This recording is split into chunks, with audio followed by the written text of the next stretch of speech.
it's And very then we'll possible be, that someone may have just turned us off because they didn't like this one. They're yeah, like, right. for fun and free, no. If you're my friend, you show up when I need you. You drop everything. You leave your kids, you leave your husband, you leave your wife, you leave whoever, and you come and you show up for me all hours of the night whenever I call. So, I think that in history, all the way up till now, a lot of people have that rule for each other with friendships, and we don't have that rule. So I think this is why we call it the F word, is because we're not sure that people aren't going to cuss at us and say, well, what kind of friend are you?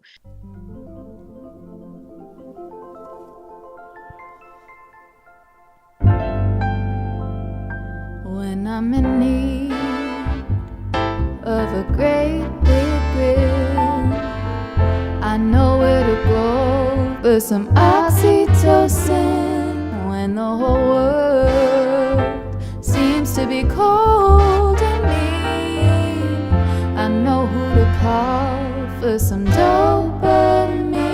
I'll be your Lucy, you'll be my Ethel, I'll be the Thelma, you'll be Louise, and we'll ride together till we reach the rainbow's end. Thank you for being my friend.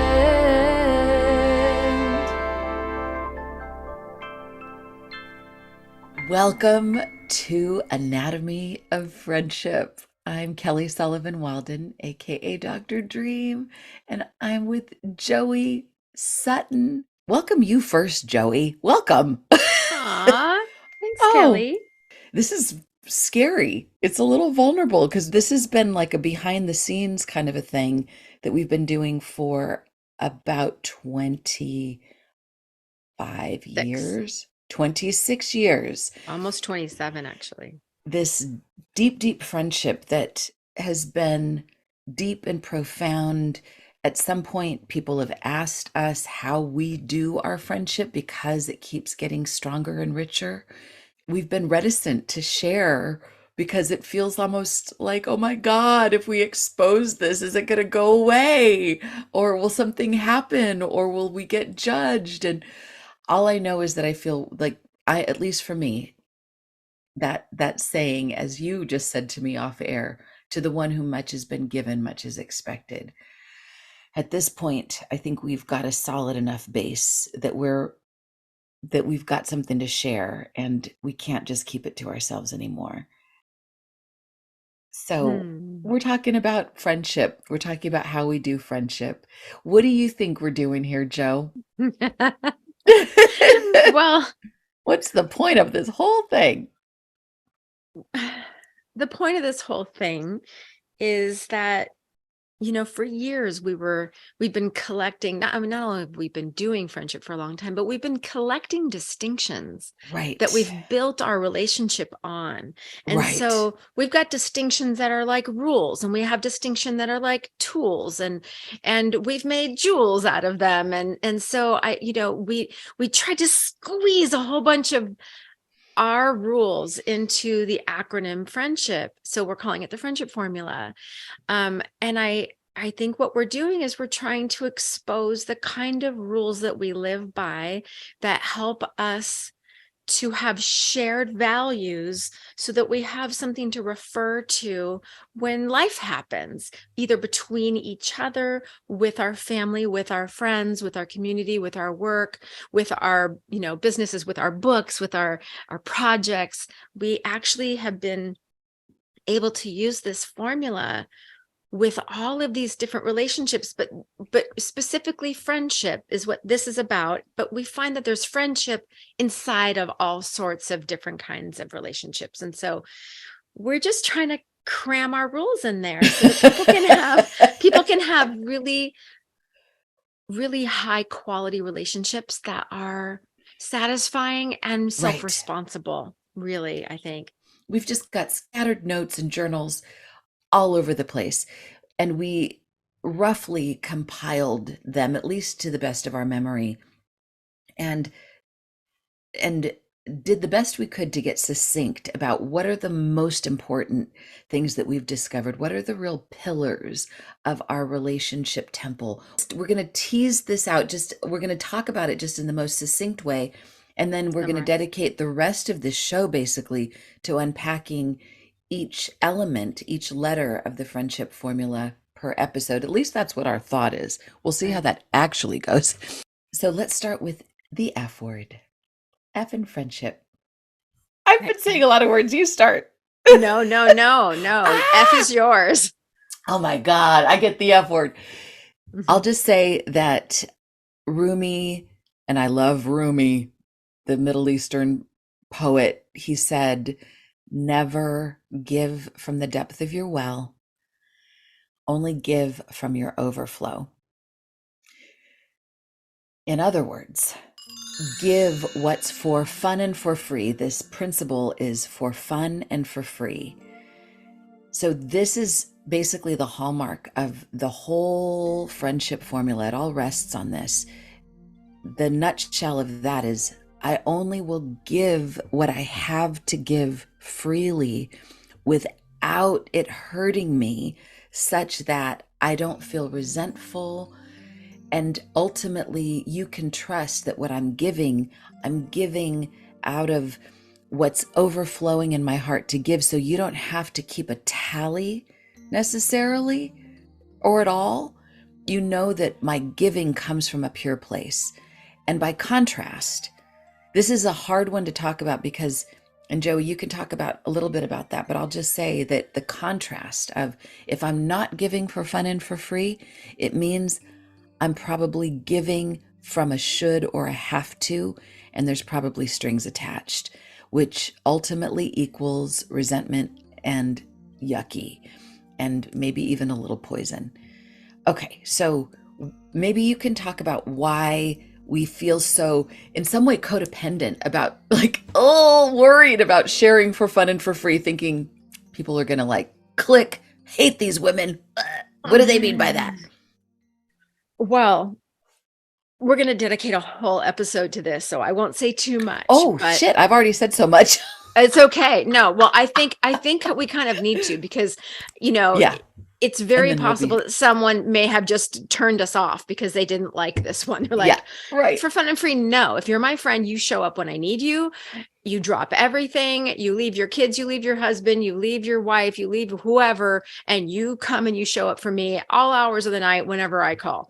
So, I think that in history, all the way up till now, a lot of people have that rule for each other with friendships, and we don't have that rule. So I think this is why we call it the F word, is because we're not sure that people aren't going to cuss at us and say, well, what kind of friend are you? There's lots of caveats to this particular one. We'll go into it in depth in the next episode. But the reason we call it the F word is because we have a lot of rules for what we expect of our partners and our friends. And we're trying to blow up those rules. And so I think you'll need to listen to the F word episode in order to go along with us and get creative and open your mind and be curious about what we mean and why, because this is the one that requires the most spiritual contact to whatever that thing is that, requires your whole self to be connected to something larger than just your friends or your partner or the world meeting your needs, because it's not a sustainable model. So I think that's why we call it the F word, because this one's really controversial. All right. So R is for radical responsibility. Which is really just responsibility with a huge emphasis. Kelly's husband, Dana's like, radical responsibility is just responsibility with more drama or something. I don't know what he said, but more color or just an emphasis on. So I like to say radical responsibility because I think there's responsibility in this world. Like, oh, I hurt your feelings. I'm sorry, or you didn't like what I did. Well, I don't know. But radical responsibility is like looking for how we have been the casting director, actor, writer, producer, music supervisor, clothing designer, lighting engineer of our entire lives. And so we play a game, emphasis on game. We play a game that we imagine that on the other side of the veil, in some version of heaven, that our souls were hanging out there, and we decided to play a game on this planet, and there was experiences we wanted to have, and so we chose this life as it is. And so we take radical responsibility for the lessons we came here to learn, that we do it without being a victim for long, because we're allowed to be victim, but Yes. we always come around to responsibility, and that we are responsible for our behavior, our attitudes, and our perceptions, and that we do the best we can to leave people feeling considered and taken care of in our process, because every one of us can throw tantrums in our lives over what we've suffered, and we can hurt people in those tantrums that we can throw regarding our lives. So just for fun, if anyone wants to read a book by Neil Donald Walsh, it's a kid's book called The Little Soul in the Sun. And he comes to this conclusion that I just illuminated here in Radical Responsibility, that helps you, kind of release some of the blame you may have off of people in your life. In order to be radically responsible for the friendship, that kind of implies that there's a radical self-responsibility for our well-being. It's hard to show up for the friendship if we are hungry, angry, lonely, tired, and if we've been up all night, if we've just eaten a whole carton of Haagen-Dazs and we're just not feeling good about ourselves.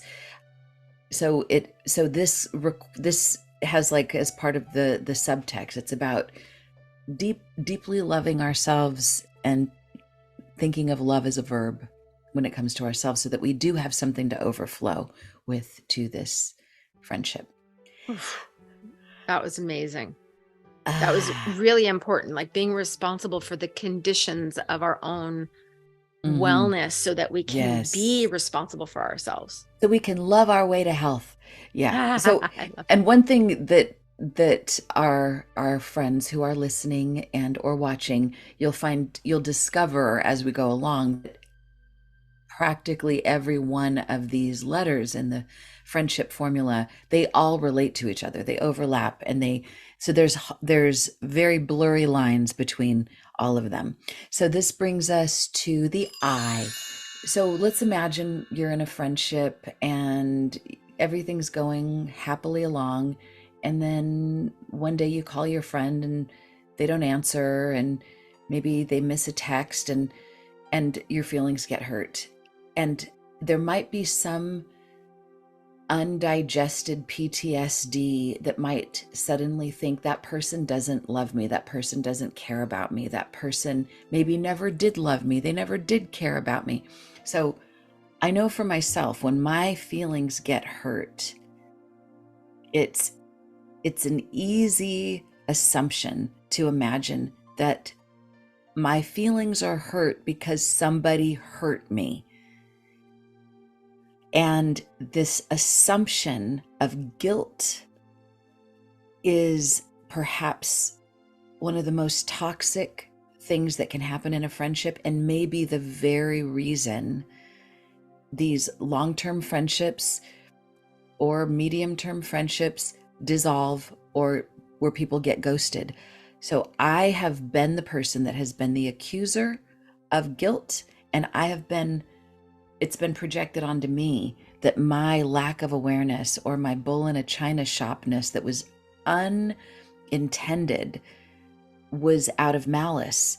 But if we consider that we're dealing most of the time with people that are well-intended, that if they were in their right mind would never hurt us, and we would never hurt them if we were considered innocent before being proven guilty, then I think we might be able to preserve relationships even when we're hurt, or even when somebody else is hurt at our behavior. Back to you, Jo. What do you think about this one? What am I missing? Okay, here's what I want to add.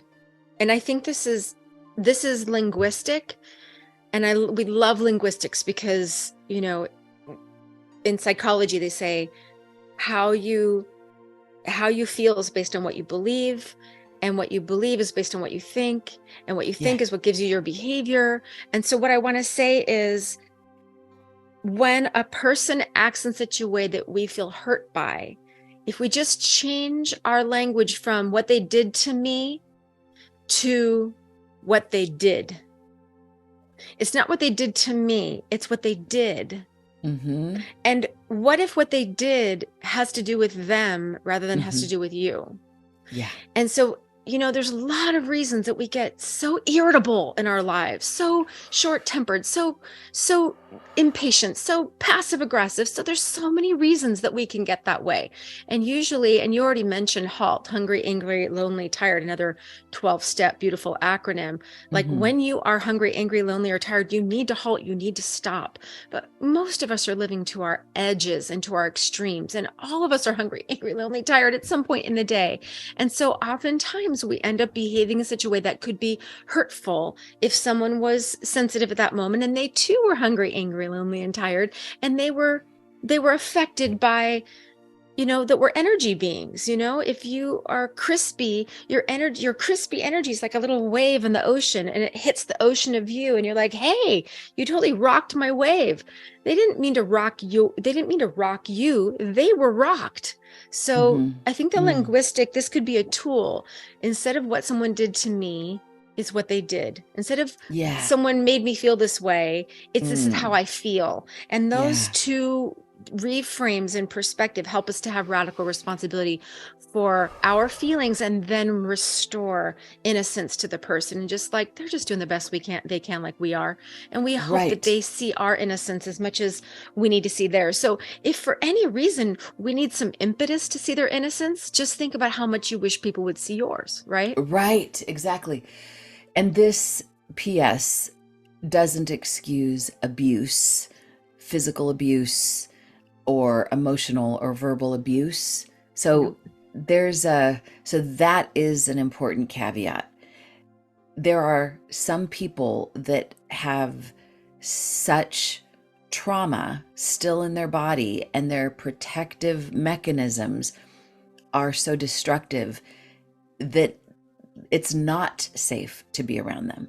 And so we do need to have clarity around what we're talking about here. Are we talking about somebody that was neglectful because they were in haste? Most of the places where I hurt other people are because I'm rushing, and that's my issue to deal with. I'm in haste, so I might neglect to say the important thing. I might neglect to acknowledge something, or I might skip over somebody or have them feel like I rolled over them, but it's never my intention to hurt somebody. And yet, if we keep hurting people, then, there's consequences to that. Right. But I think most of the time it's about giving each other the grace that we wish other people would give us, and considering that they are innocent until proven guilty. P.S. I love that you brought up the 12-step program about the HALT thing, and I think that's where it came from. But for sure, for fun and for free, it was also from 12-step program. So I just want to give credit where credit is due. I love that. Yeah. Okay. So we could say a lot. I know. I already want to say so much about that. Yeah. Can't wait. Let me at him. Okay. Yeah. But let's move to IE. All right. Let's go to E. All right. E, you is start there. End entitlement, which means end entitlement. So we need to be really careful about feeling entitled. Another 12-step thing, right? Expectations are a setup. Just go to 12-step meetings. You don't need us. You don't need us, exactly. Expectations are a setup for resentment. That's something I heard in a 12-step meeting. Yeah. So ending entitlement means expect only from your friend what is for fun and for free. That's it. Yes. End entitlement that you get, or get anything that you could want from someone just because you want it, when you want it. End entitlement. We're not children. We are not Veruca Salt from Willy Wonka and the Chocolate Factory. And we don't want to be that. We want to be independent. Well, some of us want to be independent, whole humans. And we want one of the rules that Kelly and I play with, I like how I'm talking to you, but I'm talking to the audience here, that Kelly and I play with is that we want to be autonomous. We want to have a connection with the divine, whatever you want to call that, God, goddess, all that is, the universe, nature.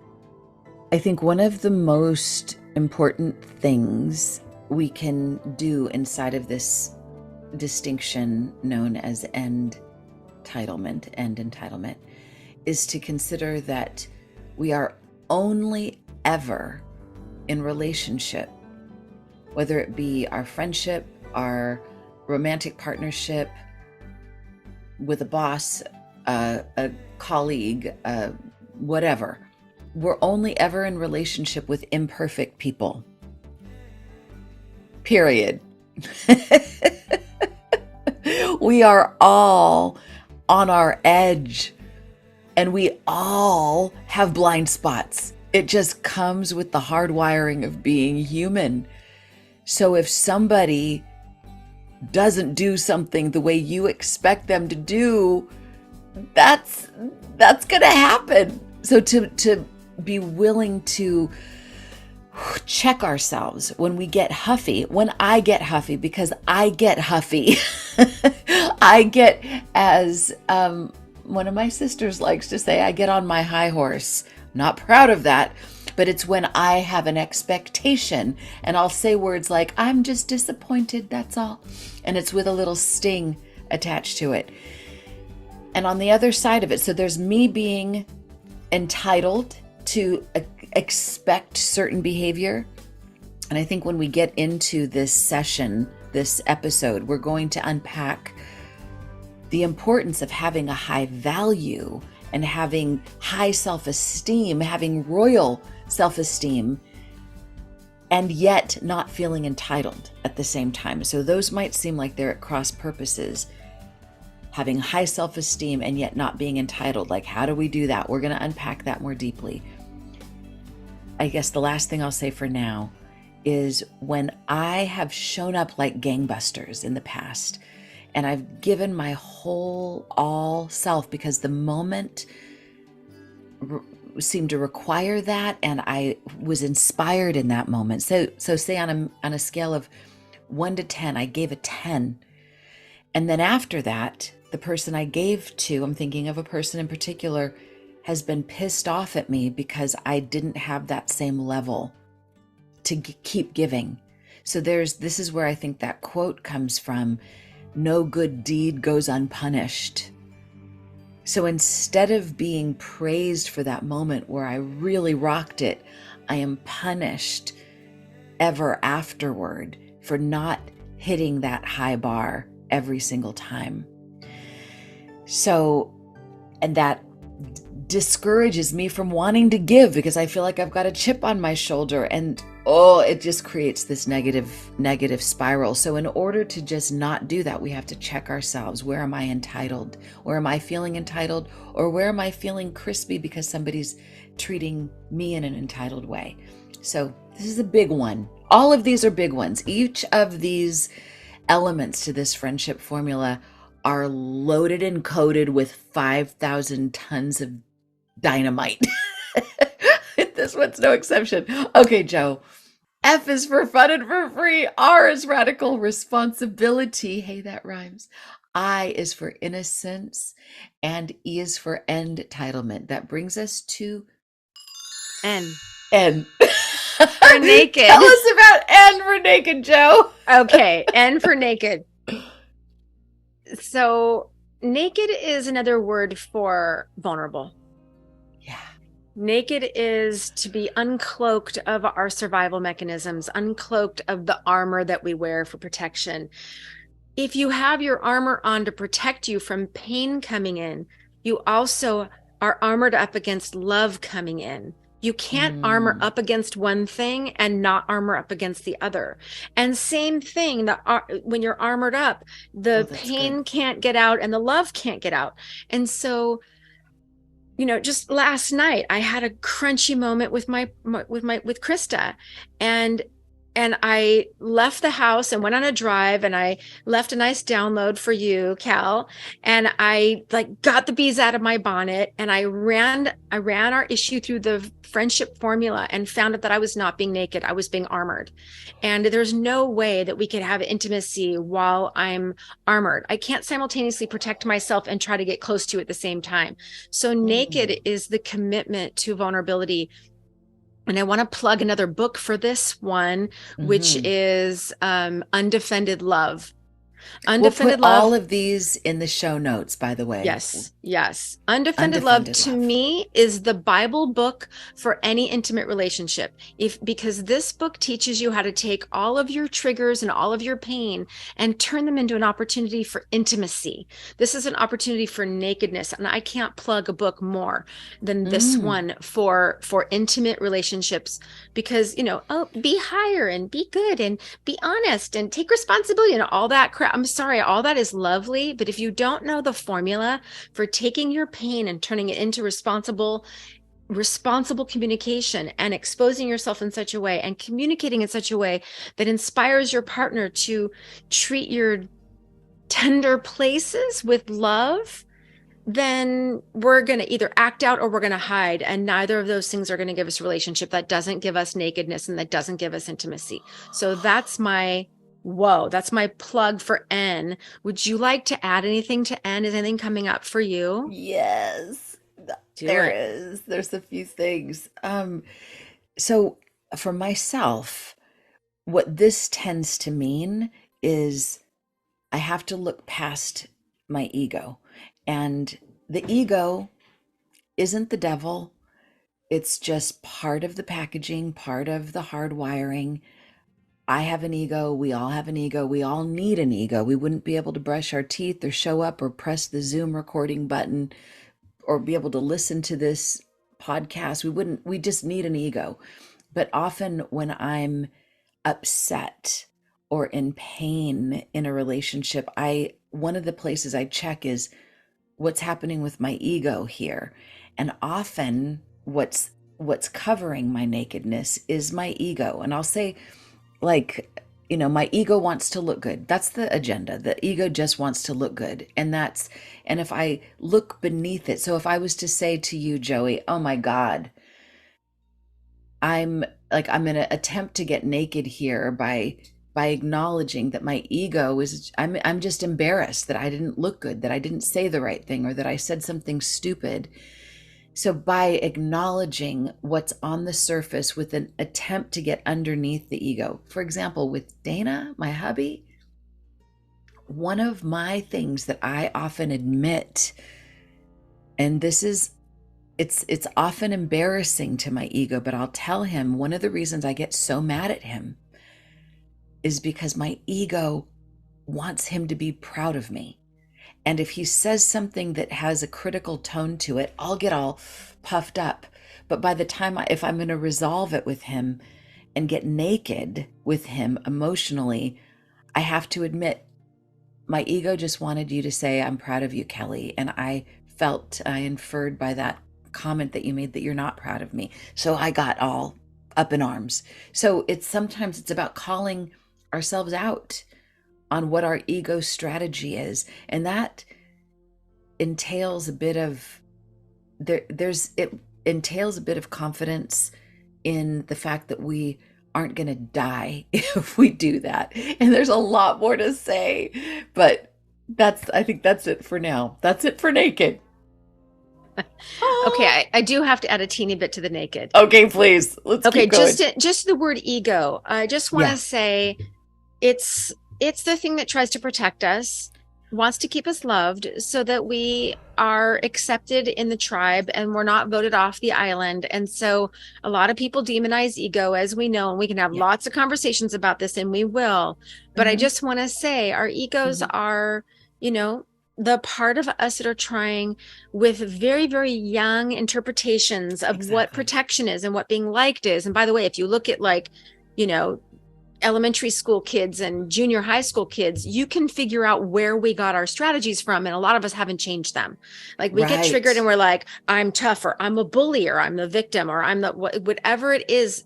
we don in order to feel protected is what defines the ego. And so I love my ego. It's trying to keep me safe. And I know you love your ego. It's trying to keep you safe. And we're Thank always God we trying to have. make friends with that part of ourselves, which we will go into ad nauseum another time. I don't like that word ad nauseum. Can't I we know it say sounds like ad extra infinitum? vomitocious. Okay. We will go into that ad infinitum Ad infinitum. We will in another fill up episode. a whole episode with that. That's That's what right. we're going to do. Hello, friend. So, this is the space in our show where we would normally do a commercial, but since we're a new show, we don't have sponsorship yet. We're going to do it a little differently. But if you have a product or service that you think our friends would be interested in, then reach out to us ASAP at info@anatomyoffriendship.com. And in the meantime, Jo-e and I have a couple things up our sleeves. So, Jo, what's up yours? What's up yours? What's in your sleeves rattling around? Well, as a holistic health counselor, I have a few slots available left on my book. And I'm really excited right now about the communication strategies I've been studying regarding neurodivergence and speaking to people who are struggling. And that's a massive thing going on in our world right now. Kel? You are so good at that. Oh my goodness. So what I've got going on is you can go to my website, kellysullivanwalden.com. And if that's too hard to spell, go to ihadthestrangestdream.com. And there's a place where you can book a private session with me if you've got dream questions. Also, I've got my books and oracle cards on there. Speaking of oracle cards, the latest one that just came out is Wild Dreams Animal Oracle. This is from Blue Angel Publishing, and this has 44 animals. So it's kind of about like, what if you dream about animals, what are they trying to tell you? Mostly, spoiler alert, they're trying to tell you to just let loose and become more of your wild, fully expressed, passionate self.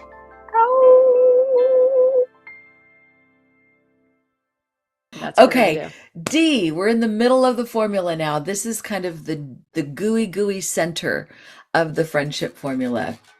D is for Dignity. It's hard to say words at the same time on Zoom, so it always is a little syncopated, but dignity, dignity, dignity, dignity, dignity, dignity, dignity. Okay, that's enough out of that. That's our little commercial break. No one knows that you were a hip hopper. Okay, so do you want to start off with a few words about dignity? No, it's you. Well, it's interesting because I think dignity really does dovetail right out of the nakedness. It's the ego conversation. One way of looking at each other from the perspective of why did somebody maybe say or do something that felt yucky to me? If we look at it through the lens of that's them attempting to preserve their dignity. So it's a lens to look at, well, why did I act so puffy, or why did I not behave in my most royal, best divine self? Oh, I was trying to preserve my dignity. So in some way, dignity is another way of looking at the ego's attempt to have us look good. But we can also look at each other, if somebody hurts our feelings, through the lens of how might they have done that in order to get their need for dignity met. And there's something about that just seems to be kind of like a heroin hit for Jo-e and I. It's like, oh, they're trying to preserve their dignity. Oh, I was trying to preserve my dignity. Oh, I want them to have their dignity. I want to have my dignity. So there's like dignity with a small d, which is sort of the younger self's attempt to puff up and look good and look important and look useful and then there's the dignity with a capital D that is being truly dignified. That means not just slamming the door and dropping an F-bomb and you did this to me and how dare you. It's about finding a mature way to keep our dignity even when we're triggered, as a way to ultimately preserve the relationship, not at any cost. Sometimes a relationship needs to be blown to bits. But for the most part, if it's a good and worthy relationship, then it serves us to find our way back to what would a dignified response be. And that might mean, let me take a little time to calm my britches, and then I'll respond when I can have my adult brain online. I pass it to you, Jo. Oh, There's so boy. much to Okay. say here. I know, really, we got years of this one.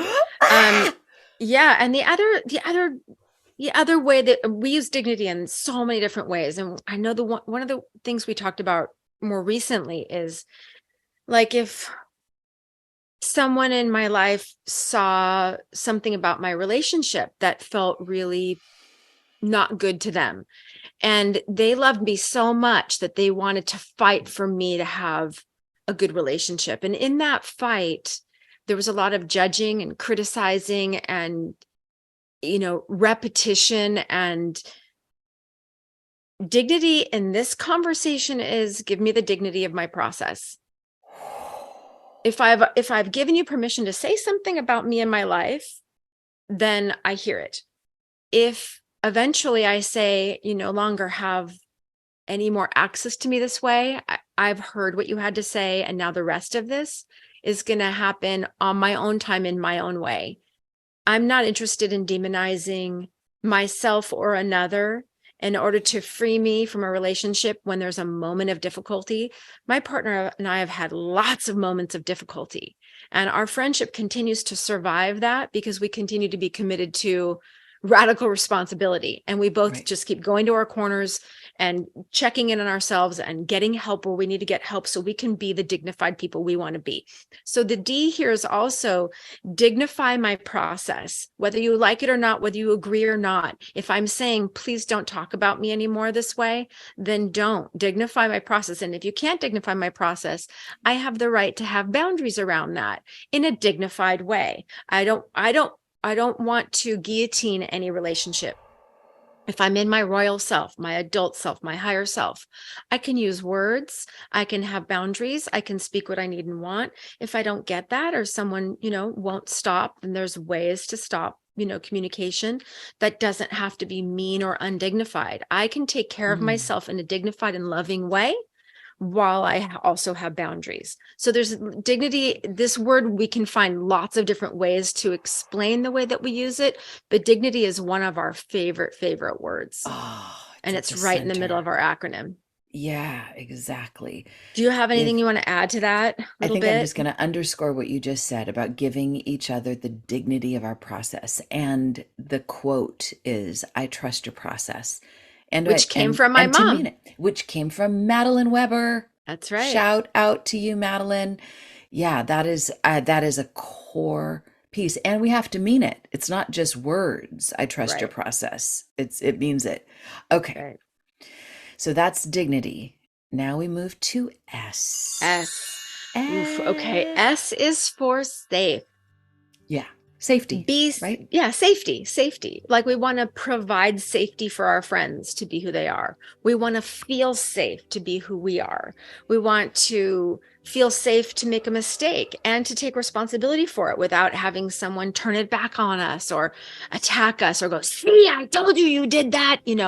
Like safety is at the heart of all of these rules, is to create safety for one another, to be human, to be ourselves, to make mistakes, and, to have our innocence remembered and to remember someone else's innocence and have lots of room and bandwidth for our imperfections and lots of love. So I don't have to go on too long about that because it's a little bit self-explanatory. Still, we can talk forever, but I think, do you have an angle that you would like to bring up here? Yeah, I think, I'm remembering hearing about a study that was done on elementary school kids, and they did something where it was like a control group of the kids that they were very disciplined around and where there was really no margin for error, and they would get reprimanded somehow. Like you could only advance if you hit these very rigid guidelines. And then the other half of the class, there was fewer guidelines and there was a lot more freedom. And there was something in the brain scans that showed how much more the kids grew when they felt safe to make mistakes, when they felt that they weren't going to get shamed or cut off or cut out. And the kids that were trying so hard to get it right, there wasn't as much growth. They didn't take as many risks, and they didn't want to expose themselves if they weren't quite sure about something. They would only raise their hand if they absolutely knew they were right. And so I think that same reality is true in a friendship. If I have to walk on eggshells with you, then you're gonna get very little of the magic of my soul or my intimacy, and vice versa.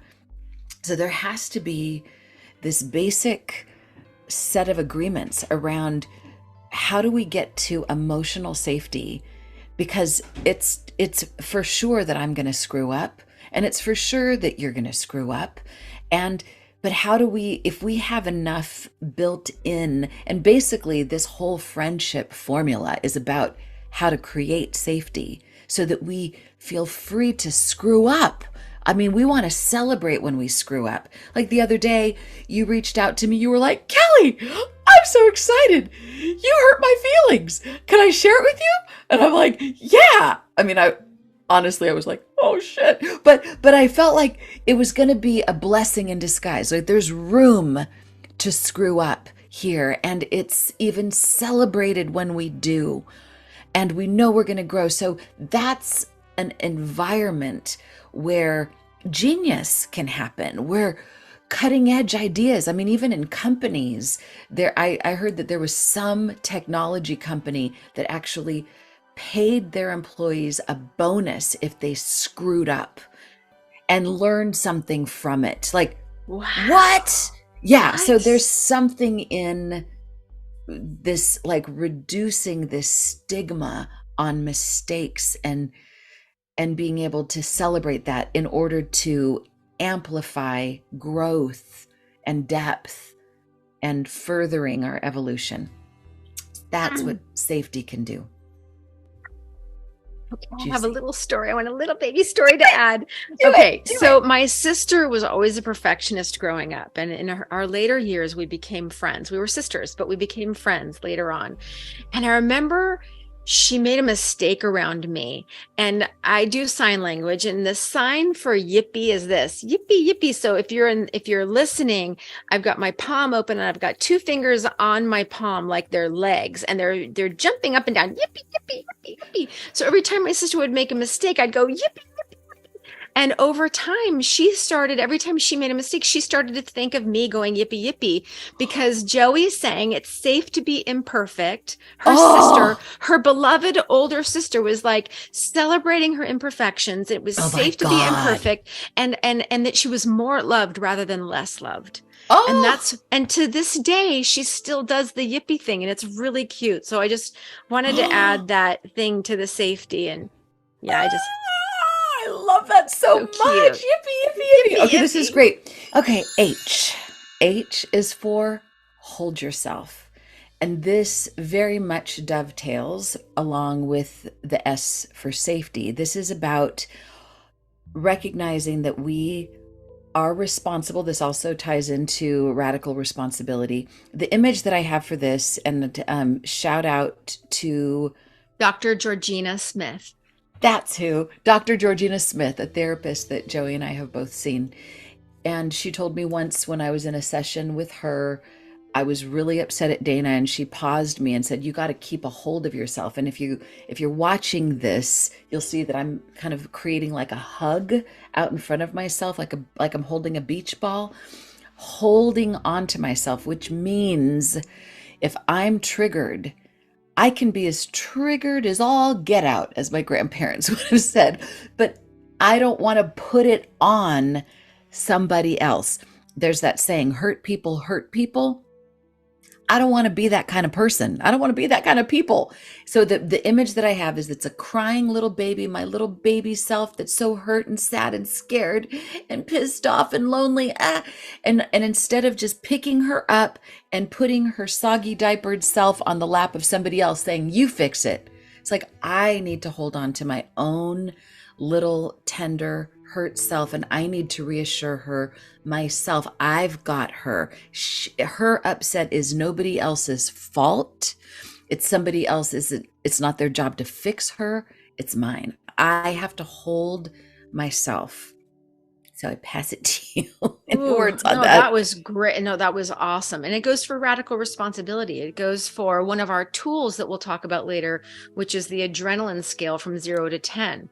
That if you start to have rising adrenaline because you're agitated, upset, sad, scared, angry, triggered, whatever, once we hit what we call a 3, that means we switch into our animal brain and we start to be interested in fight or flight, kill or be killed. And we're no longer in an open, curious communication. We're no longer naked. We're no longer seeing someone's innocence. We're absolutely feeling protective, and we're going to use all of our tools of protection that we can.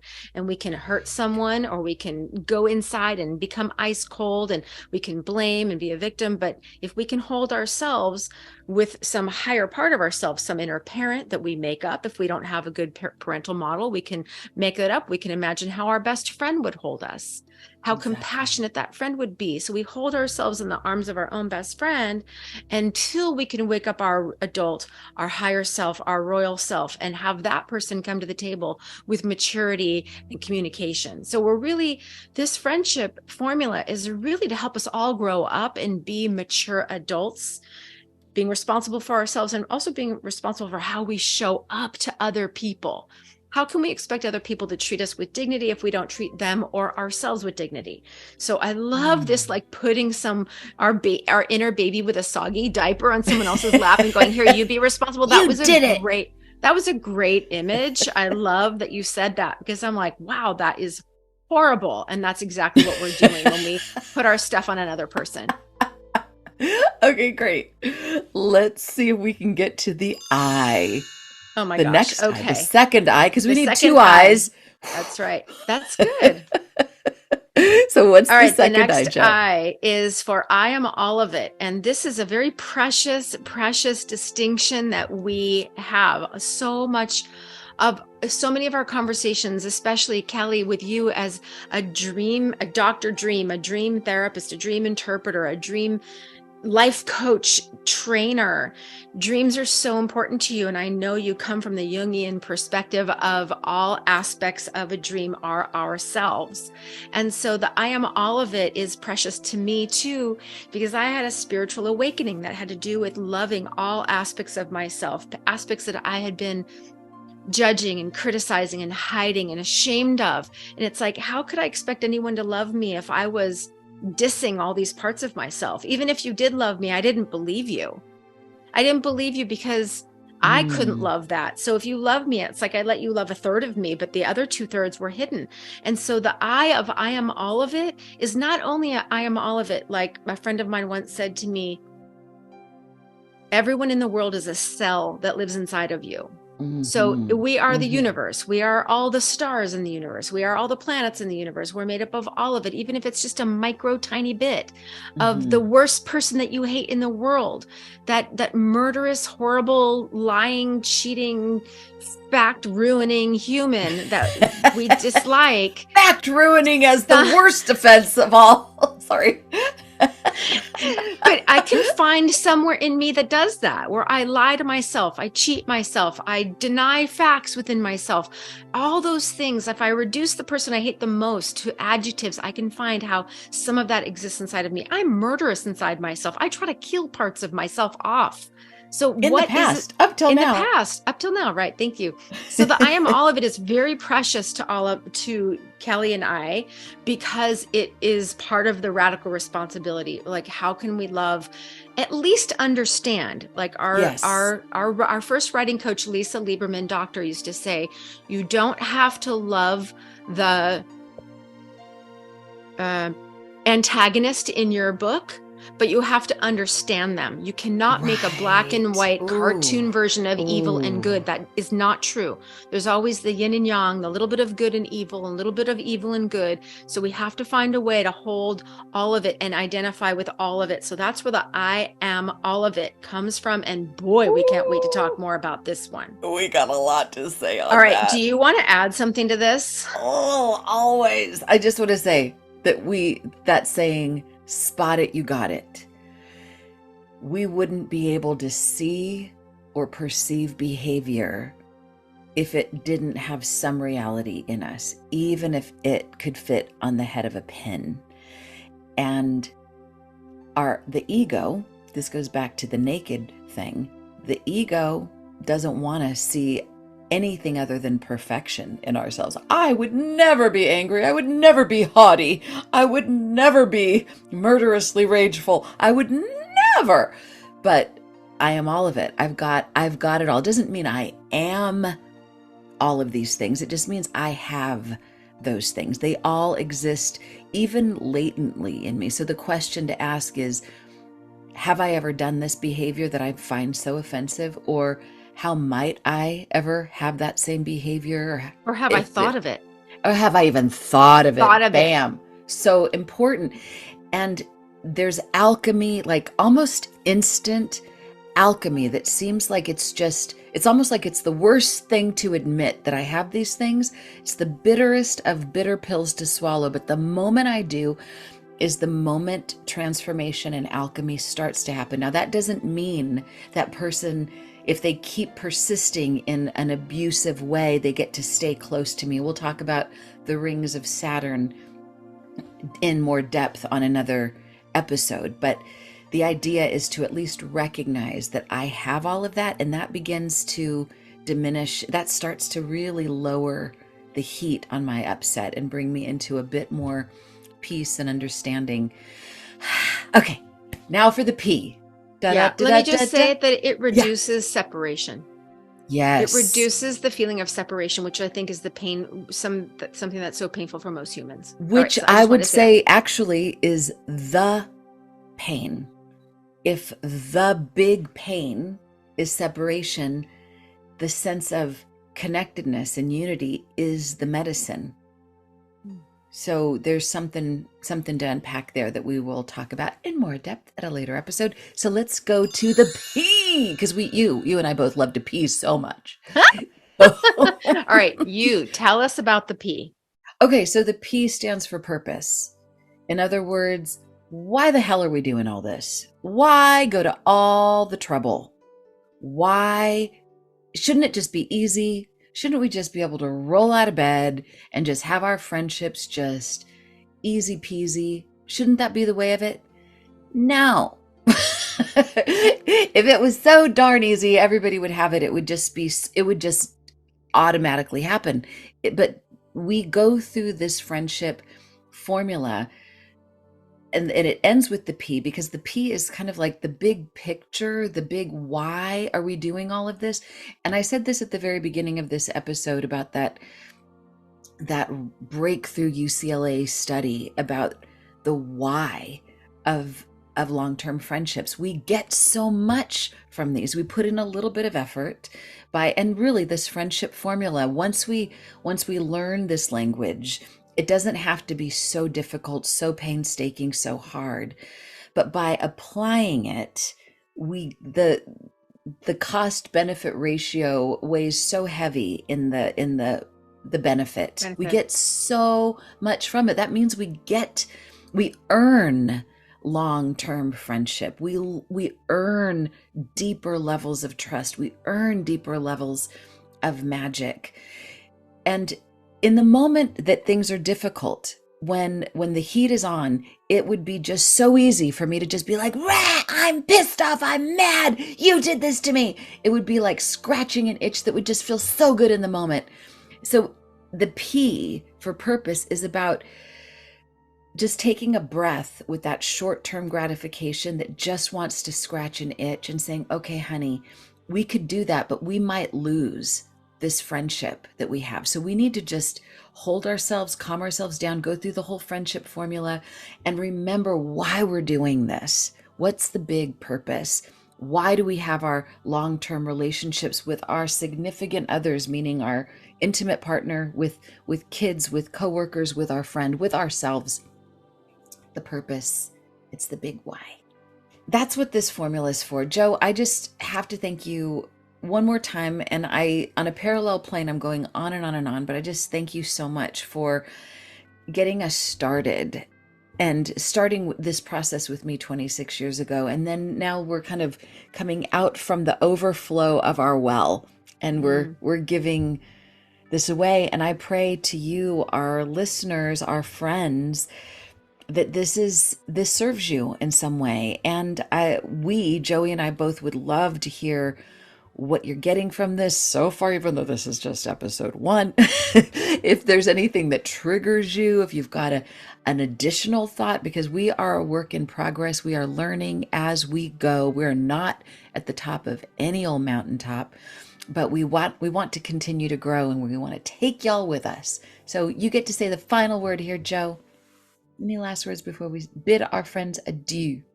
I'm just so grateful to have this time with you. I'm grateful that we've got so much love in the bank that we could overflow and be so generous. This is what philanthropy is just having so much overflow that you have enough to give. So this is selfish for me that I just get to spend time with you and we get to talk about our favorite thing, which is friendship. Stay tuned to our next episode, which will be all about the F word. For fun and for free. For fun and for free. Sweet dreams until we meet again. Thanks for being our friend.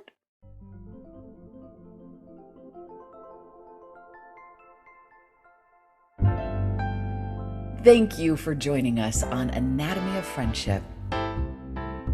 If this has been helpful to you, or if you have questions or comments, please share them with us at anatomyoffriendship.com. If you haven't yet, take a moment to follow, like, and subscribe to our show. And don't forget to share it with a friend or two or a few. Special shout out to Dana Walden at Love Hub Productions for being our engineer, producer, and for writing our friendship song. And Karina Grandma for being the voice of our song. Take it away, Karina. Thank you.